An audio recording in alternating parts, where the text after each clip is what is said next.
Welcome to the Freedom Founder Podcast. I'm your host, Zach Duggar. And if you did not know, 10% or more of businesses in the US are actually owned by franchisees. And actually, the Bureau of Labor Statistics shows that over 20% of small businesses fail within the first 2 years. But other self reported statistics that have been collected in regards to franchises show that only 8% are failing after 2 years, where 92% are still rocking. So today with me, I have guest Jeff Shafritz.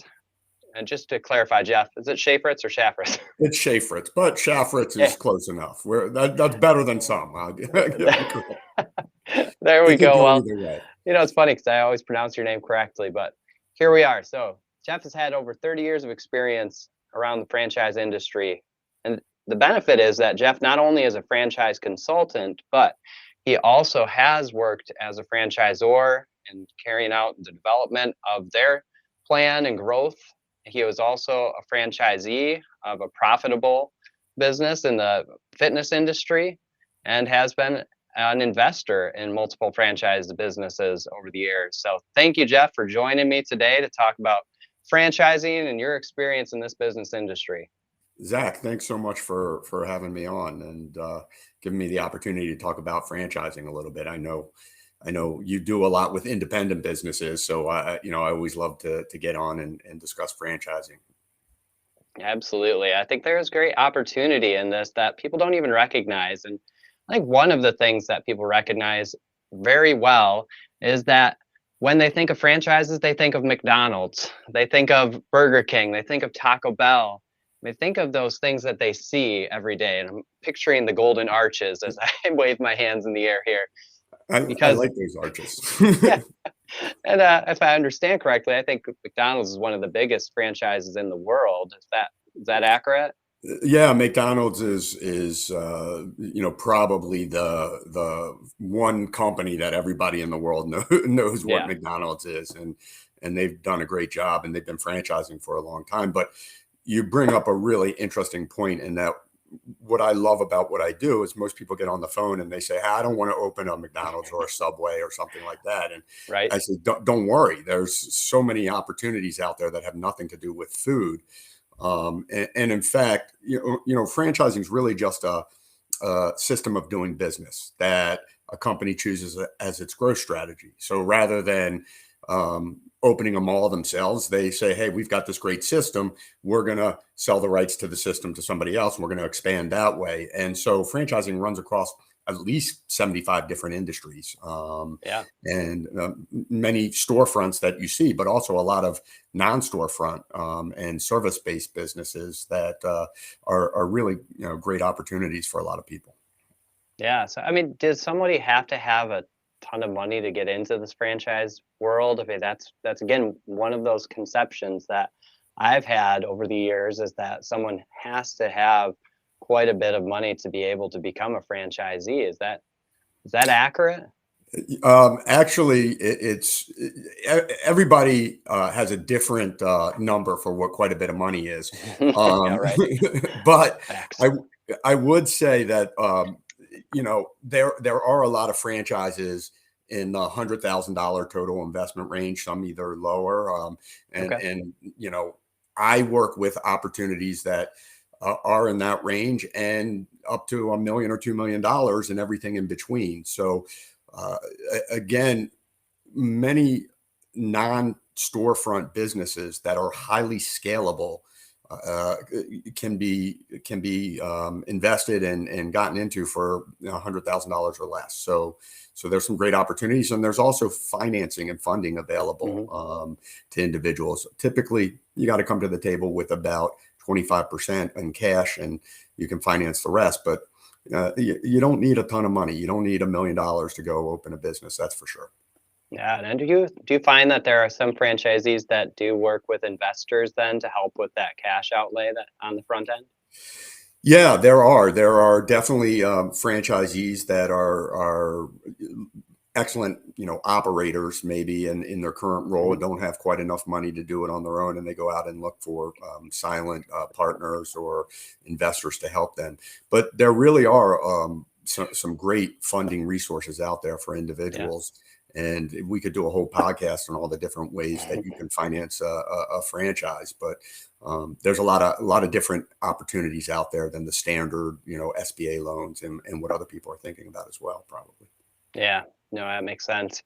Well, let's go back a little bit and talk about when you were getting into this world and your role and your experiences that you've had when you worked for a franchisor and you became a franchisee yourself. I mean, there's a starting point that comes with all of this that progressed you to today. So give me some of that history.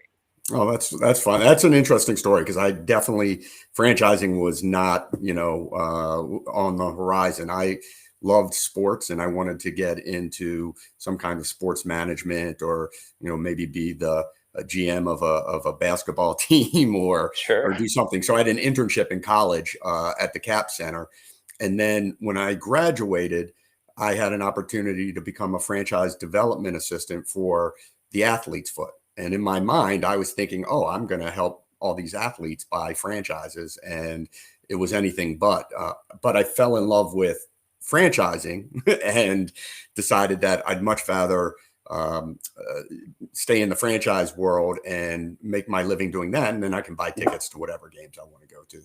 So that's worked out well. But it's been an interesting ride for me. It's been about 30 years, as you mentioned. Yeah. And then the other interesting thing that happened about 20 years ago, 21 years ago, my son was born. September 11th happened. I had moved to Detroit for my wife. Her family's from here. And basically my company downsized the whole franchise division. So much like people that I work with today, I was looking around trying to figure out what the best option would be. And I found FranChoice, which is a franchise consulting company that helps people find franchise opportunities. And I love it. I've been doing it ever since. I love matching people to businesses. So yeah, sorry, that's a long-winded answer, but it's been a fun ride for sure. Absolutely. I think we need the details to get where you got, how you got to where you are today. I think that's helpful to see that. And so then along with that, as you were starting to be involved with FranChoice, you started kind of your own company, essentially Franchise Guidance, right? That's your organization that you operate out from.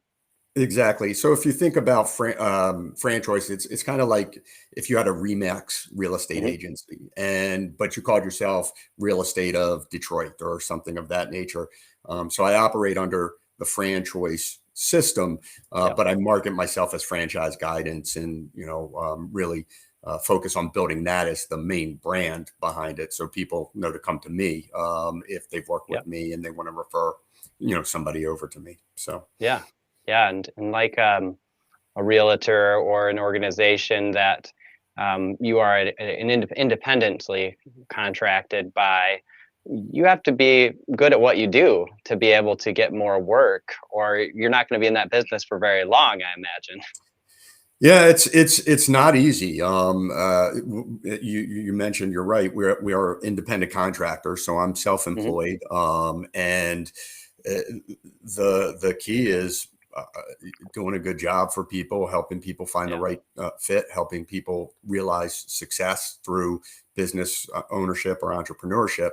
And fortunately, I've been able to do it for 20 years. And now the majority of my business is referral based, which is a lot nicer than, internet leads and things of that nature. But it's a long, we've talked about this, and, it's a long time cycle. So, some people take 60 days to make a decision, but some people take 6 months or 9 months to make a decision. So, it's one of those things where you have to work with a lot of people and you have to be patient and you really have to try your best to do the right thing for people. But it's definitely a rewarding business. So, and that's it right there. Doing the right thing for people, helping people to also have that win so that they can profit in something that they are excited to be involved with, I think is a key factor here. And one that I think was helpful when you and I worked together. Sure. I mean, for those of you that don't know, is that Jeff and I worked together on evaluating franchise opportunities. And actually, at the time when I started working with Jeff, and I let him know this not too long ago, I had no intention immediately to become a franchisee. I just thought it'd be interesting to explore what is this world like? I'd met someone who had been an owner of multiple franchise businesses, partner in others, and had become started a franchise, and thought, wow, that's fascinating. So in conversations with Jeff, he walks through a process and helps to evaluate what might be a good fit. And in no point did I feel any pressure in that process, which was really cool to actually just have someone take that time, knowing that they might not get anything out of it in the end. But ultimately, I did end up deciding to sign on as a franchisee with the Salon Studios company.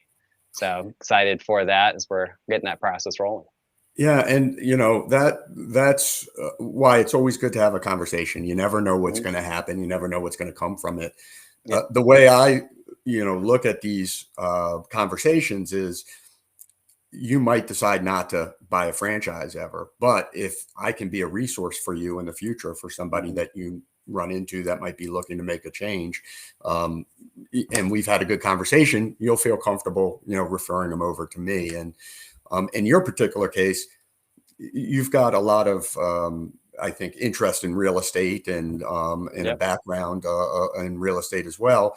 And so we're able to find an opportunity that I think a lot of people wouldn't even realize is out there as a franchise, which is a salon suite, which is very similar Yeah. to a real estate play. So Yeah. I'm glad Absolutely. you had the conversation, and Yes. probably Me glad too. you didn't tell me on the first call that you didn't want to do anything. Right. No, I can I imagine still that. would have had the call though with you. I still would have had the call with you.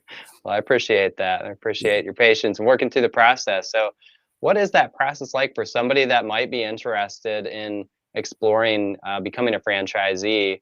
How do you evaluate opportunities and help them to ultimately find an opportunity that would be a good fit for them? Yeah. So normally somebody will come to me and we'll have a 15, 20-minute conversation. I'll ask them a few questions, get a little bit of an understanding about their situation, and discuss my service and how it works. And if they're Yep. comfortable, we move forward and schedule a time for a much more in-depth Zoom consultation. We spend about 90 minutes together, really getting an understanding of all of the criteria that's important for somebody in finding the right business. So whatever their goals are, what they're trying to accomplish, their skill sets, their interests, their investment criteria, and then any characteristics that are important to them, because Right. every business is going to have a different set of skill sets and characteristics. And I want to make sure that the individuals I work with are going to be happy in that business. And it's really important to me that the most important criteria of the business to make it successful,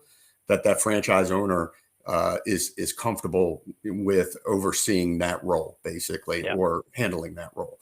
Right. And so after we build this model together, then I go find franchises. We've pre-screened hundreds of franchises in all different Hmm. industries and investment levels. And so I go find franchises that fit their criteria. I make sure territory is available and things of that nature, and come back Yep. and present the options. Where I switch a little bit, or where it's a little different from a real estate agent or an executive recruiter Hmm. or something like that, I'm not the salesperson of any of the companies. Yep. So my role, once I'm able to introduce somebody to opportunities, is to really let the franchise development team teach them about their specific opportunity, because I know a little Yep. about a lot, and definitely not a lot about about Yep. many things. Um, but what I do know is how to investigate a franchise. And so I Yeah. stay on board, and I provide a lot of tips and resources and act as a sounding board. But as an individual is going through the process, I have all kinds of like I said, resources to help them go through and make an educated decision and feel Yeah. good about the choice that they're making. And then, you know, from there, I do my best once they move forward to stay in touch. But at that point, they're really working with the franchisor to help them Yep. be successful. And I try to, stay in touch every few months to just see how people are doing and if there's anything I can do for them. So Yep. I've seen a lot of businesses, and so while I'm not a business coach, I'm always happy to spend time, giving any advice I could possibly do. So absolutely, so definitely. that's it. It's fun. I learn. I see a little bit about a lot of different businesses, so I Yep. know what's out there. I know what's going to be hot in the future, and it's definitely a fun business for sure. Absolutely. Now, could somebody do this as a side gig? Say they had a full-time job they were really feeling comfortable with, but they had extra income from that, and they really would like to invest it in something else other than the stock market. Could somebody open a franchise business or become a franchisee and still be able to keep their full-time job going? Yeah, that's a great question, and there are a lot of opportunities where you would have to run it yourself, or it'll never get off the Hmm. ground. But there are also several options where you could keep your job, and we call them like active investor or semi-passive. You don't Yep. have to be there Monday through Friday, 9 to 5. You still have to put time into it. It's not like, just throwing your money in a mutual fund, but your Right. role is managing the managers, um, overseeing the administrative, helping to build the culture of the organization, overseeing the marketing. But you have a manager in there that's running the day-to-day operation. Yep. And quite frankly, also, as more and more people are working from home, there's more flexibility. So it's made it even easier for some of the Hmm. people who don't want to walk away from the day job because Yep. they like the salary and the benefits, but Yep. they also want to build something for themselves, and so there's a lot of great opportunities that can fall into that, and Yep. some of the franchisors just have amazing systems and technology for the franchisees to run a business that way. So Yeah, absolutely. And the systems, the technologies, the processes that the franchisors have put in place are one of those things that make this such a valuable business that you can get into and not have to develop all of those systems from scratch yourself. Somebody else has already done it, proven that this is successful. Exactly. There's a lot of people that want to create everything Hmm. themselves. So, a true entrepreneur that wants to build everything from the ground up. But as you mentioned earlier, with those statistics that you found, Yep. um, it's very difficult to do that, and most small businesses don't make it. Most independent small businesses, the ones Yep. that do, it's fantastic, but it's very difficult to create everything from scratch. With a franchise, there's still going to be a learning curve, but they've made Yep. all the mistakes. They've developed the systems. They know who the customer is, how to market to the customer, how to brand it. If it does have a storefront, they know what you need to build it out. They've already got the architectural drawings, or the plans that they can pass over to you. So Yeah. you're really several steps ahead of the curve with a franchise. And of course, you pay for that with the franchise fee and the royalties. But if you find the right franchise, it's in my opinion, a heck of a lot easier than trying to, start something from scratch, basically. Absolutely. No, absolutely. I think that there is definitely an attraction to that, as you mentioned. Not everybody wants to start things from scratch. So now I have a question that I like to ask all the guests on the show, and it might be a little different for you as in your role as a franchise consultant. But if you were to be given $1 million to invest in your business or invest in general, what would you do with that? Well, that's a great question. And if I was investing $1 million in my business, I don't know what I could possibly do. I would, Sure. I would be all over the internet, but Yep. I probably wouldn't take the $1 million and do that. What I would do Yeah. is look for a semi-passive manager-run franchise Hmm. that I really liked, and there are some concepts that I love right now, and I would take Yep. that money and probably put it into developing multiple units of a concept where I could continue doing what I love, which is the franchise consulting, but also build a business on the side. Yeah. Um, the one other thing I might consider would be doing something like a master franchise or a regional franchise. And Okay. that's when you buy the rights to a whole state. Oh, And okay. you might open something yourself, but your role is also you're the almost like the franchisor, the parent company for that state. And so Okay. you help bring in new franchisees and support those franchisees, and you get a little piece of the royalties and a little piece of the franchise. Oh, nice. So, Okay. so if $1 Excellent. million is coming my way, we got a couple good options. Absolutely. If anyone out there wants to, toss me $1 million. I love Jeff it. can help you. Jeff can help it. Excellent. Now, if somebody wants to get a hold of you, Jeff, what is the best way for them to reach out to you? So thanks for asking, Zach. It's my cell phone is always on and always available. It's 248-506-1101.